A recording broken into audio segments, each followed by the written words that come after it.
जय हिंद साथियों, स्वागत है आप सभी का हमारे YouTube चैनल स्टडी योद्धा में। और हम शुरू कर रहे हैं रसायन विज्ञान पार्ट 1 रासायनिक अभिक्रिया एवं समीकरण। तो ये जो टॉपिक है ये है आपका 10th NCERT। जैसा कि हम पूरी 10th की NCERT कवर करने वाले हैं, तो उसमें लेक्चर 1 हमने जो किया था वो किया था कि विज्ञान क्या है। विज्ञान के ऊपर हमने लेक्चर 1 था। चूँकि हमारा जो पहला पार्ट है वो है रासायनिक अभिक्रिया एवं समीकरण, तो इस रासायनिक अभिक्रिया एवं समीकरण को जानने के लिए सबसे पहले हमें जानना पड़ेगा ये रासायनिक यानी कि ये रसायन क्या है और ये रसायन विज्ञान क्या है। उसे समझने के लिए आपको इससे पहले वाली वीडियो जो है विज्ञान क्या है और विज्ञान के प्रकार, वो वाली वीडियो आप देख लेंगे। उसका लिंक आई बटन में और आपके डिस्क्रिप्शन बॉक्स में भी मिल जाएगा। तो हम थोड़ा सा एक बार लास्ट में देख के आते हैं कि क्या था। तो विज्ञान की जो हमने शाखाएं पढ़ी उनमें हमने देखा था कि विज्ञान का एक प्रकार होता है औपचारिक विज्ञान। उसके बाद हमने आगे देखा कि विज्ञान का दूसरा प्रकार था सामाजिक विज्ञान, और तीसरा जो प्रकार था विज्ञान का वो था प्राकृतिक विज्ञान, जो कि सबसे महत्वपूर्ण है। तो यहाँ पे आप देख लेंगे प्राकृतिक विज्ञान के अंतर्गत ही आपकी आती है रसायन विज्ञान। ठीक है, यानी रासायनिक क्रियाओं के बारे में, उन आदि के बारे में जब हम पढ़ते हैं तो वो है हमारा रसायन विज्ञान। तो ये पहली वीडियो आपने देख ली होगी, जिन्होंने नहीं देखी है तो पहले उसे देखें तब जाके इसे बढ़ते हैं अपने पहले लेसन की तरफ। तो उससे आगे बढ़ने से पहले आप क्या करेंगे, अपने चैनल स्टडी योद्धा को सब्सक्राइब करेंगे। ध्यान रखना हम सिर्फ पढ़ाते नहीं सिखाते भी हैं।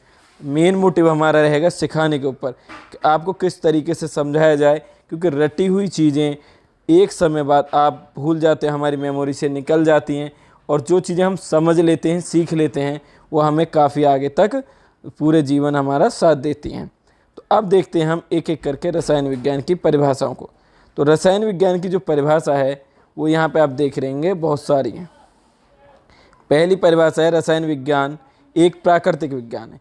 यानी प्राकृतिक विज्ञान मतलब प्रकृति में जो भी चीज़ें हैं उनका अध्ययन जब हम करते हैं तो वो रसायन विज्ञान के अंतर्गत आता है। या मैं इसे दूसरे तरीके से कहूँ कि रसायन विज्ञान प्रकृति का ही हिस्सा है। तो जब हम प्रकृति को पढ़ते हैं तो उसी के अंतर्गत हम रसायन विज्ञान को समझ लेते हैं। जैसे कि मान के चलिए, अगर मैं बात करूँ नमक कहाँ से मिलता है आपको, जो जल है समुद्री जल, उसमें नमक यानी बनाने के लिए हम उसे उपयोग में लाते हैं। या मैं बात करूं अगर बहुत सारे प्रोटीन्स की, विटामिन्स की, या फिर मैं तत्वों की बात करूं हाइड्रोजन की, ऑक्सीजन की, ये सब हमें हमारी पृथ्वी पे मौजूद मिलते हैं और कहीं ना कहीं प्रकृति में हमारे मौजूद हैं।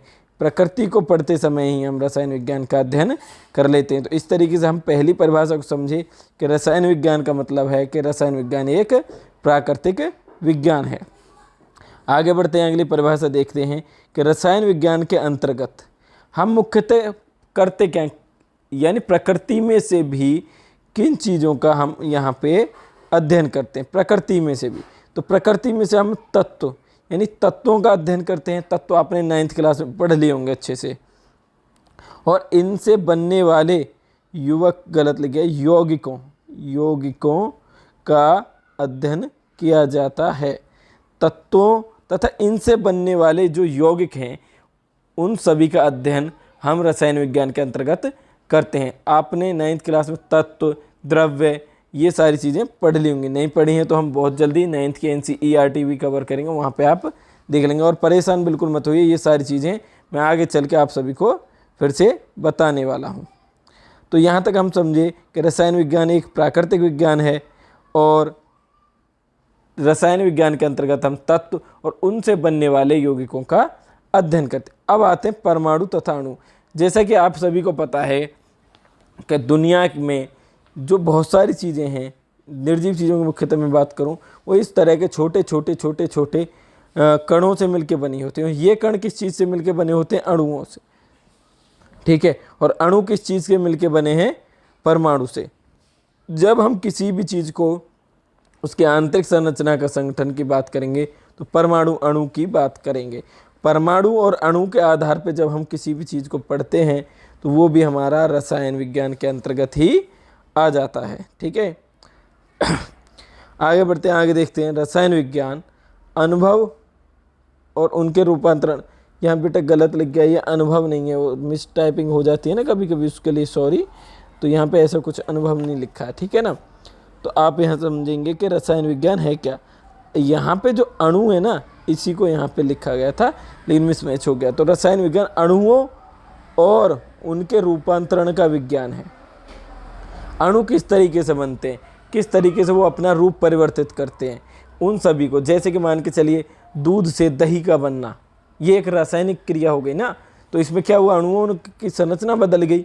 या मान के चलिए अब जल से बर्फ़ बना दिया आपने, ठीक है ना।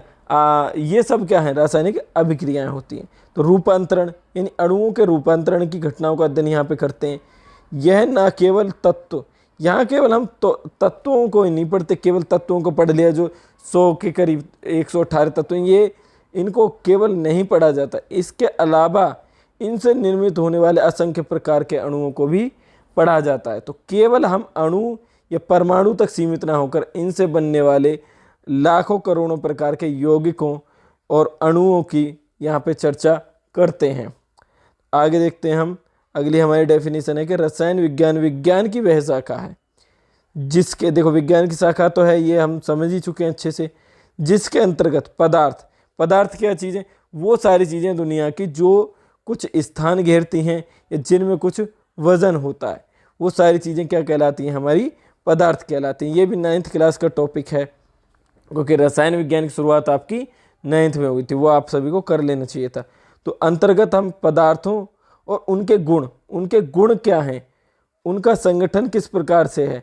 मान के चलिए कोई भी पदार्थ आप ले सकते हैं अपने आसपास मौजूद, उसके क्या गुण हैं उन्हें देखेंगे, उसके संगठन किस प्रकार का, उनकी संरचना किस प्रकार से निर्मित है, यानी पदार्थ जो हैं उनके गुण क्या हैं, संगठन किस प्रकार से है, वह किस प्रकार की बनावट है, तो उनमें जो परिवर्तन हो रहे हैं। जैसे कि मैंने अभी बताया था कि दूध से दही का बन जाना, ये एक रासायनिक परिवर्तन है। तो उसकी संरचना, गुण, संगठन, हर एक चीज़ में परिवर्तन हो गया ना, इसका भी अध्ययन हम कहाँ करते हैं, ऐसी सभी बातों का रसायन विज्ञान के अंतर्गत ही हम अध्ययन करते हैं, ठीक है।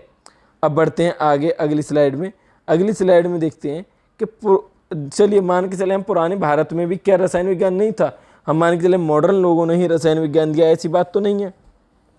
लेकिन रसायन विज्ञान की अगर हम बात करें तो रसायन विज्ञान को पुराने समय में रस शास्त्र या रस तंत्र या रस क्रिया इस तरह के, या रस विद्या इस तरह के शब्दों से कहा जाता था या संबोधित करते थे, यानी इन चीज़ों को पढ़ते थे। लेकिन उन्हें नहीं पता था कि देखो डेवलपमेंट हो रहा है, धीरे धीरे दुनिया डेवलप हो रही है, आगे बढ़ रही है, तो ये सारी चीज़ें हमेशा पीछे वाली संगठित होती हैं। आगे बढ़ने का ही मतलब क्या है, विज्ञान का मतलब क्या है, क्रमबद्ध एक संगठित रूप से आगे बढ़ते रहना चीज़ों में, वही तो है ना। अब देखिए कुछ महत्वपूर्ण बिंदु आप याद रखेंगे। केमिस्ट्री के पितामह, ग्रैंडफादर कौन है, बर्जीलियस। आधुनिक केमिस्ट्री के जनक लेवासिए हैं, ठीक है। और कार्बनिक रसायन के पिता कौन है, वोलर। इस तरीके से हम देखते हैं कि हमने पूरी की पूरी जो विज्ञान है, इस रसायन विज्ञान क्या होता है इसे समझ लिया। अब अगली क्लास में हम शुरू करेंगे लेसन नंबर 1, यानी कि रासायनिक अभिक्रिया और समीकरण। क्या पहले समझेंगे रासायनिक अभिक्रिया क्या होती है एवं समीकरण क्या होते हैं। आप सभी क्या करेंगे, जल्दी से जाके हमारे चैनल को जल्दी से जल्दी सब्सक्राइब कर देंगे और लोगों तक शेयर भी करेंगे, जहाँ भी व्हाट्सएप फेसबुक आप शेयर कर सकते हैं। जय हिंद, जय भारत।